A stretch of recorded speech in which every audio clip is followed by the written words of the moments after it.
Do you know when someone passes away, there are 4 steps regarding his wealth? Okay. The first is his funeral janaza expenses. So family can take money from the deceased wealth to pay for the funeral expenses. How much is a grave? Maybe Muhammad Yusuf may know the price of a grave. 1,000, 1,200, 2,000 pounds. Yeah, roughly 2,000 to 3,000 pounds. That family is allowed to, Islamically, is allowed to take that from the deceased wealth. Yes, if a child, if a son say, I want to do it on my behalf, he is allowed to do that. But Islamically, the first step of his wealth is to deduct money to use for funeral expenses and for janaza. That's the first step. The second is to pay off any debts, qarz. And this is very important. Is it written in the will? Yeah. If you owe others money, or others owe you money, get it written down and get it signed off. God forbid, if suddenly someone passes away and that person owes others money or others owe him, and there is no documentation, there are no witnesses, then you understand the severity of it.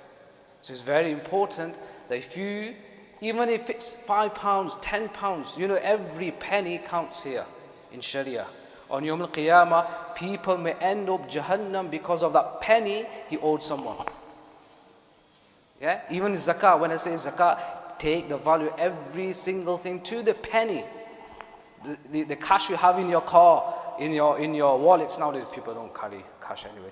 But anything you have, everything should be included. So debts, that's the second step.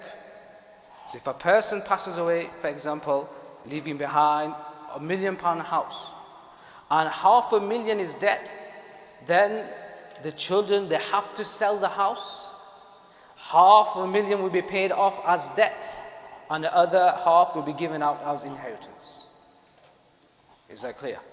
So the first is funeral expenses, the second is debt, the third, which is going to be our discussion later on, and that is Islamic will, bequests, meaning wasiyat. Because when you pass away, when you're in a grave, you want rewards coming into your grave. Sadqatun jariyah. As a hadith, the Prophet ﷺ has mentioned that when Ibn Adam passes away from this dunya, inqata amalu, his actions are cut off except 3.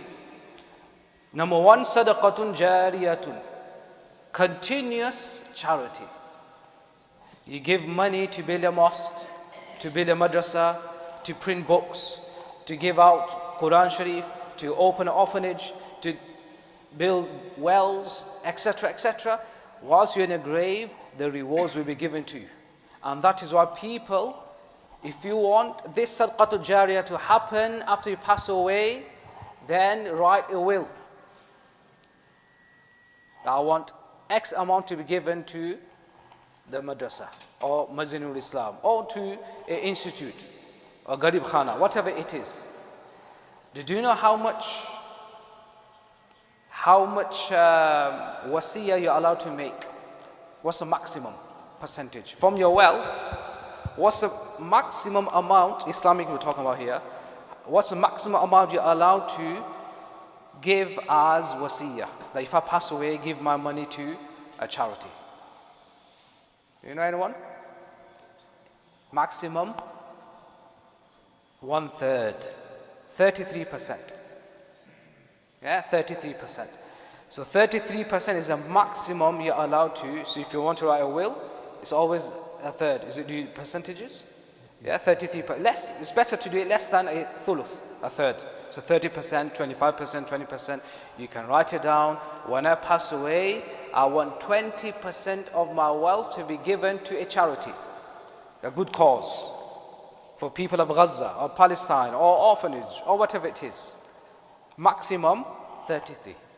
And then comes the last stage where then people start becoming greedy. First 2 years after death, it's a mourning period for family, and then things kick in.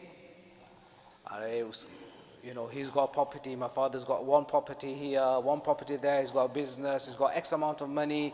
Yeah, the sister's married off, and